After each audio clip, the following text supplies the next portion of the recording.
Olá, pessoal, tudo bem? Meu nome é Amanda, eu sou bacharel em biotecnologia, especialista em neurociências e mestre em neuroengenharia. E hoje a gente vai falar sobre estimulação cerebral profunda na doença de Parkinson. Então, para a gente entender um pouquinho como começaram os estudos sobre a doença de Parkinson, a gente sabe que o aumento da população idosa amplia também o número de doenças crônicas que estão associadas ao envelhecimento. E entre essas doenças estão as doenças neurodegenerativas. A doença de Parkinson ela foi descrita pela primeira vez em 1817 por James Parkinson, que foi o pesquisador que deu o nome à doença, doença de Parkinson.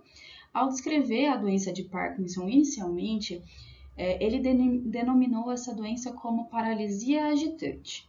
Isso porque os pacientes eles apresentavam movimentos tremulantes involuntários, diminuição da força muscular e tendência à inclinação do corpo para frente, além de alterações de marcha. Em 1865 e 1880, entre esses anos, o neurologista Jean-Martin Charcot identificou alguns outros sintomas relacionados à doença de Parkinson, além de definir os 4 sinais cardinais da doença, que ele considerou como sendo tremor, lentidão do movimento, que é conhecido também como bradicinesia, rigidez muscular e dificuldade de equilíbrio. Essa definição dos 4 sinais cardeais da doença possibilitou a criação do primeiro protocolo, utilizando critérios melhor estabelecidos para um diagnóstico diferencial da doença. E a doença de Parkinson ela atinge mais de 1% da população mundial que está acima dos 55 anos de idade e 3% da população mundial que está acima dos 75 anos de idade. Estima-se que aproximadamente 5 milhões de pessoas no mundo possuem esse distúrbio e no Brasil a incidência da doença de Parkinson é de 3,3%, sendo que aos 70 anos de idade a sua prevalência na população é de 555 casos a cada 100 mil habitantes. E diferente de algumas doenças, a doença de Parkinson ela tem uma predominância em pessoas do sexo masculino. Apresenta uma proporção de 3 para 2 quando a gente compara entre homens e mulheres. E geralmente é uma doença que tem início entre os 50 e 60 anos de idade. Então, a neuropatologia da doença de Parkinson envolve a degeneração de neurônios dopaminérgicos que estão localizados na substância nigra do cérebro. Essa neurodegeneração ela acontece principalmente na parte compacta devido ao acúmulo de algumas proteínas, entre elas a principal, a alfa-sinucleína. Então, apesar de diversos mecanismos estarem envolvidos no desenvolvimento da doença, existem algumas teorias atuais sobre a fisiopatogênese da doença de Parkinson que levam em consideração que o provável mecanismo de morte neuronal está relacionado com diversas disfunções. Entre elas, a gente vê o estresse oxidativo, observamos também uma disfunção mitocondrial. A gente observa que a homeostase do cálcio ela também está desregulada em pacientes que possuem doença de Parkinson.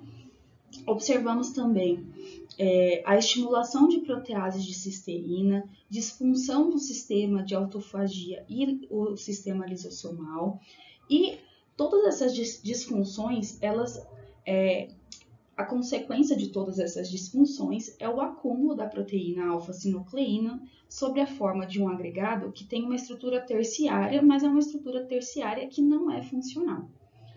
Ainda existem algumas hipóteses de que a alfa-sinucleína poderia apresentar um comportamento que a gente chama de comportamento priônico, ou seja, algumas proteínas com estrutura terciárias anormais teriam a capacidade de alterar a conformação tridimensional de outras cópias de alfa-sinucleína. Mas a teoria mais aceita realmente é o conjunto de disfunções que acontecem nessas células que vão levar a esse agregado de proteínas.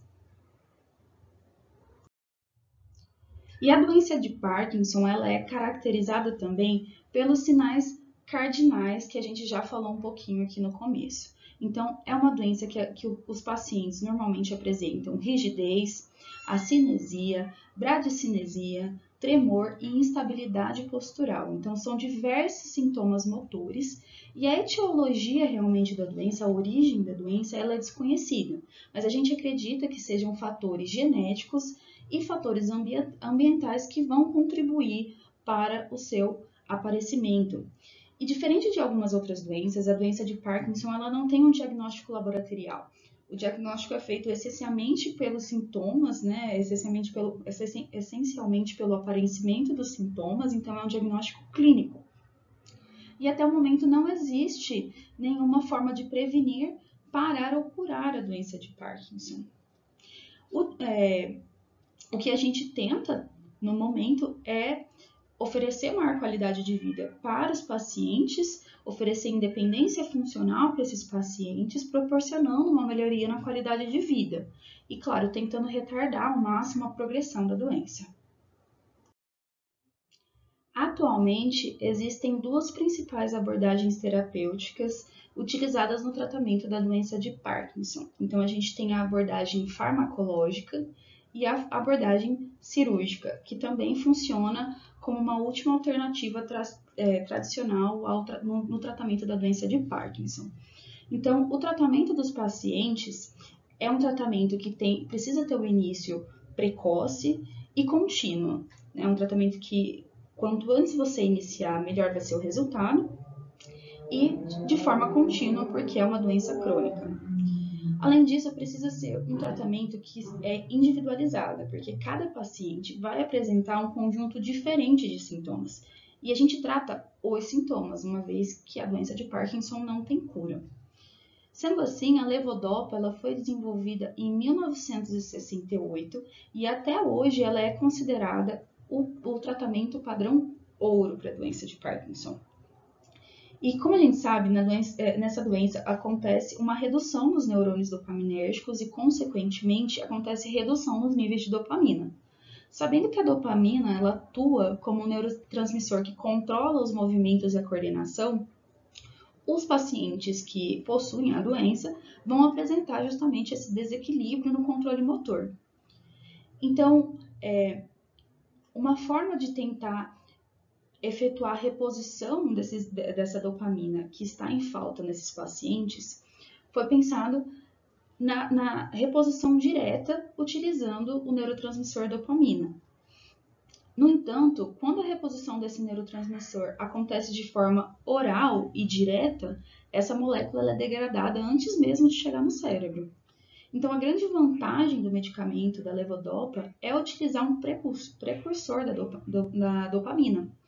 Então, ela possibilita que essa substância chegue até o cérebro e, no cérebro, seja convertida em dopamina para que possa atuar de forma funcional.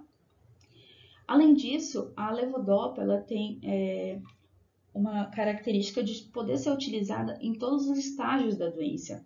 Ela é bem eficiente para controlar os sintomas de rigidez e lentidão dos movimentos. E tanto a dosagem quanto a combinação da substância com alguns outros medicamentos que possam otimizar o seu efeito devem sempre ser discutidas com o médico neurologista para tentar deixar esse tratamento cada vez mais específico para o paciente. E, no entanto, a principal desvantagem da levodopa é que com o uso prolongado, algumas pessoas elas podem apresentar efeitos colaterais, como as flutuações motoras. E o que seria isso? Nesses períodos de flutuação motora, a substância, né, a levodopa, ela perde a sua ação e os sintomas surgem antes que o paciente tome a próxima dose. Então, é o que a gente chama de períodos off. Alguns outros efeitos também surgem à medida que o Parkinson vai progredindo, como, por exemplo, o surgimento de movimentos involuntários e comportamentos compulsivos.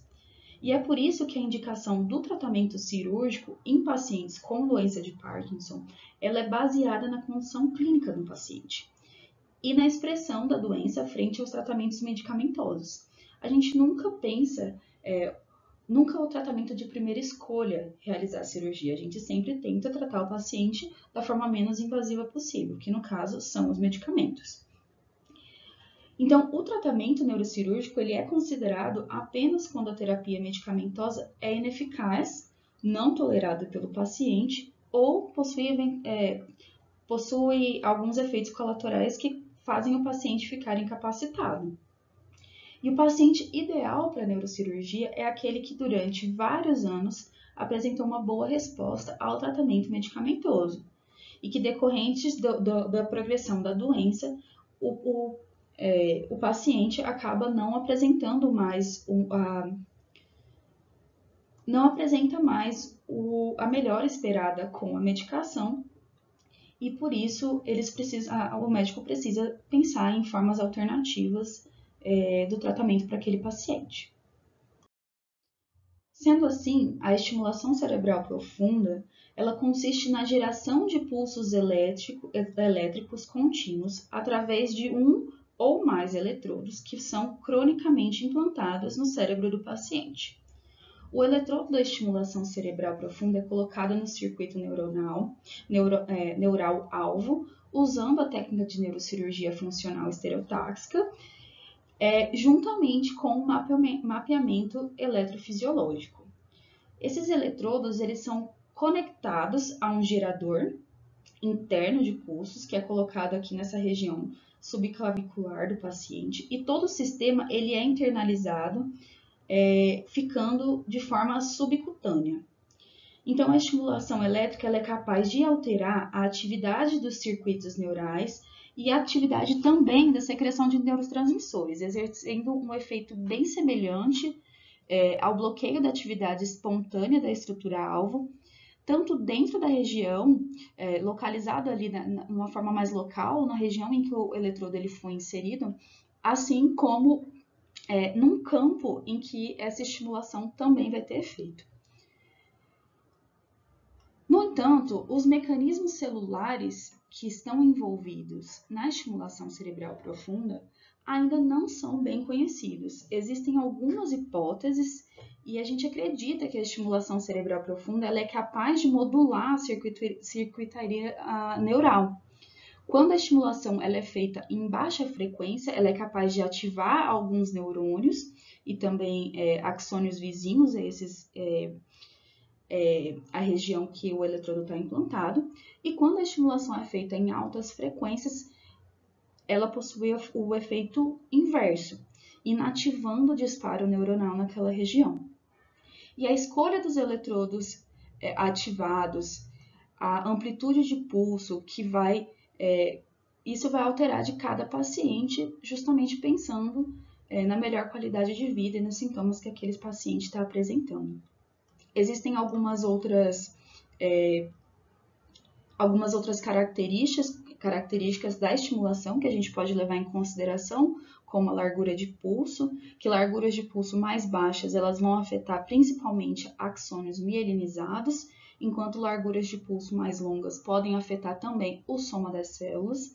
Então, tudo isso o médico precisa pensar qual é o objetivo da inserção daquele eletrodo naquele paciente, para saber qual vai ser o melhor resultado, o resultado mais apropriado para cada paciente. Então, uma vez que é escolhido o alvo da estimulação para o paciente, o procedimento cirúrgico geral para a implantação desses eletrodos, ele segue passos básicos que são bastante semelhantes, que é a localização do alvo guiado por imagem, uma confirmação fisiológica, e a implantação do terminal para estimulação cerebral profunda, que é ligada a um gerador de impulsos interno programável. Então, a gente tem o eletrodo, que é ligado a esse gerador, e esse gerador, toda essa circuitaria, após o implante, ela não precisa ser trocada de forma muito rápida. Então, esse implante ele dura em torno de 10 anos, e o que é bastante interessante é que a gente consegue programar todos os parâmetros da estimulação utilizando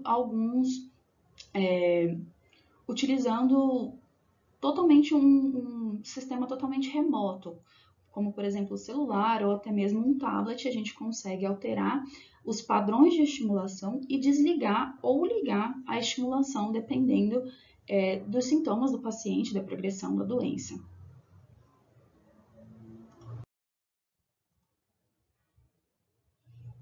Então, para finalizar, eu vou mostrar para vocês um vídeo de um paciente com Parkinson que está sem uso de medicação, mas está com um implante de estimulação cerebral profunda.